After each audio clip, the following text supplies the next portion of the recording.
Ibig sabihin, yung ticket mo na yan, hindi mo tiningnan sa bahay nyo pa lang? Ito lang binigay sa akin. Kanina. Gabi lang binigay. Anak ng tinapa naman yung employer mo, hayop na yan. Dalawang OFW na pauwi na sana sa Pilipinas biglang nagkaproblema sa bagahe. Alam niyo ba kung bakit? Dahil lang naman sa mga amo nilang sadyang walang pakialam at walang awa. Kaning bag lang nga akong madala. Nang saan man ako ng uban. Sakit na kaya akong ulo ba. Mga kababayan, napakalagang malaman ninyo ito ngayon pa lang dahil baka ganyan din ang ugali ng mga amo ninyo. Panoorin niyo ito para hindi kayo matulad sa dalawa nating kababayan na imbis may dalang pasalubong para sa naghihintay na pamilya ay ipinamigay na lang at ang isa ay iniwan sa bahay ng amo. Bakit nangyari ito? Dahil pareho silang umasa sa maling akala. Akala nila dahil sagot ng amo ang ticket ay may kasama na itong malaking bagahe. Huli na nang malaman nilang wala palang check-in baggage ang kinuha ng kanilang mga amo.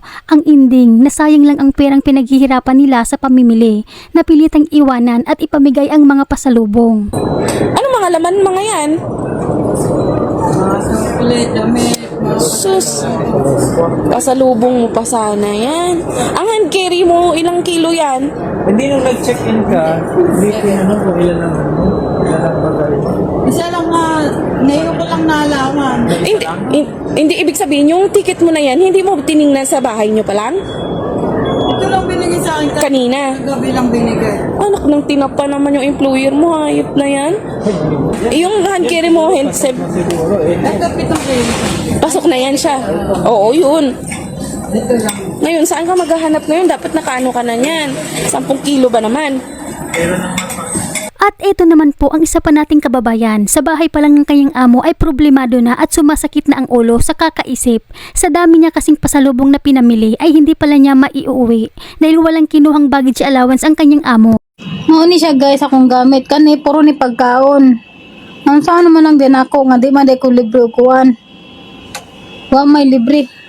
Kaning bag lang nga kani akong madala. Nang saan man ako ng uban. Sakit na kaya akong ulo ba. Napay ko bagpak nga wag ko kukan. Pagkasayangan gyud. Napa sa karton guys oh.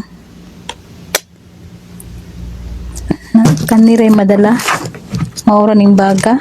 Sakit kaya akong ulo guys. Ang mga bagong mga pinalit mga sanina. Palit to. Ang bag pa ko. Kunog sanina na. Kanang sa karton. Puro shampoo, sabon. Napi ako mga sapatos. Saan na ako guys eh. Kaya magsilbing aral itong nangyari sa ating mga kababayan. Kaya paalala po mga kababayan, tingnan nyo po muna ang ticket na bigay ng inyong mga amo. Tingnan nyo sa ticket kung may kinuha sila na bagahe bago kayo bumili ng pasalubong para talaga sigurado. At kung wala pa kayong hawak na ticket, huwag na muna kayong bumili ng pasalubong. Doon na lang kayo mamili sa Pilipinas para ligtas ang pera nyo. Dahil may ibang mga amo talaga walang pakialam kapag mag-exit na ang kanilang kasambahay. Kaya huwag po natin hayaang masayang ang pinaghihirapan natin dahil lang sa mga among walang malasakit. Hanggang dito na lamang po, mag-ingat po kayo palagi kung saan man kayo ngayon.